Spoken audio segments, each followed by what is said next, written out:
सभी दोस्तों को मेरा स्नेह भरा नमस्कार। कैसे हैं आप सब?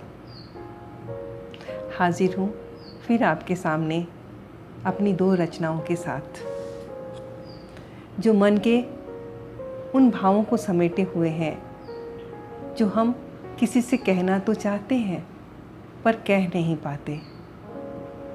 मन उलझनों में जकड़ जाता है। हम डर जाते हैं कि जिनसे हम ये बातें कहना चाहते हैं, अगर वो हमारी बातें ना समझें तो क्या होगा? कहीं हम उन्हें खो न दें। और इसी डर की वजह से हम उनसे वो बातें कह नहीं पाते। ऐसे ही कुछ भावों को समेटे हुए हैं मेरी आज की दो रचनाएं। उम्मीद करती हूँ आपको पसंद आएंगी, और अगर पसंद आए तो प्लीज़ लाइक और सब्सक्राइब ज़रूर कीजिएगा। मेरी पहली रचना है टेसू के फूल। उम्मीद करती हूँ आपको पसंद आएंगे।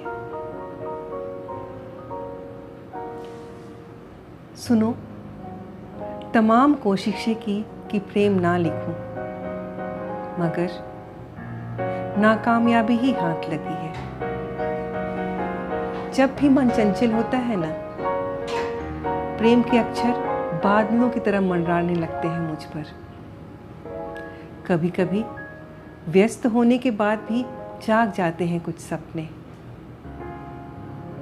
जिन पर हक लाजमी तो नहीं होता, पर मन उन पर एकाधिकार कर उन्हें बांधने की कोशिश जरूर करता है।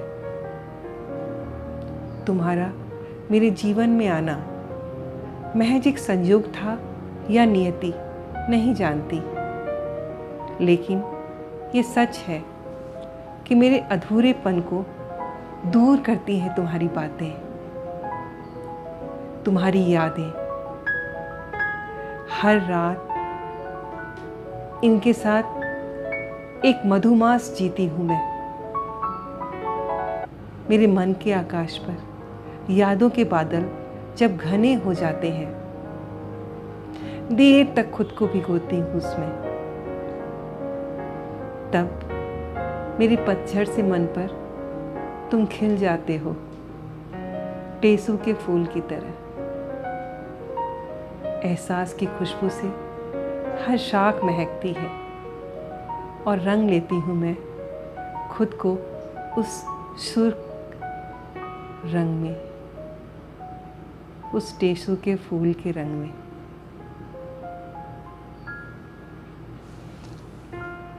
और मेरी दूसरी रचना है कई बार यूं ही होता है कि छलकने लगते हो तुम मेरी आंखों से। कई बार यूं भी होता है कि छलकने लगते हो तुम मेरी आंखों से। हड़बड़ा के बंद कर लेती हूँ आंखों को, होठों को भींचकर कुछ बूंदें सरका देती हूँ दिल में। फिर सूखी हुई दिल की जमीन पर उन बूंदों से गूंथ कर बनाती हूँ तुम्हारी तस्वीर, और फिर चाहती हूँ तुमसे खूब बातें करूं, लेकिन तुम्हारा मौन देखकर खामोश हो जाती हूँ। निहारती हूँ तुम्हें तो आवाज आती है, क्या चाहती हो?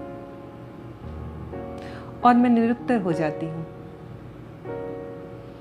हाँ, चाहा ही तो नहीं है कभी तुमसे कुछ। चाहत होती तो बोल देती, लड़ लेती तुमसे, लेकिन मैंने तो इबादत की है जिसे बोलना नहीं आता।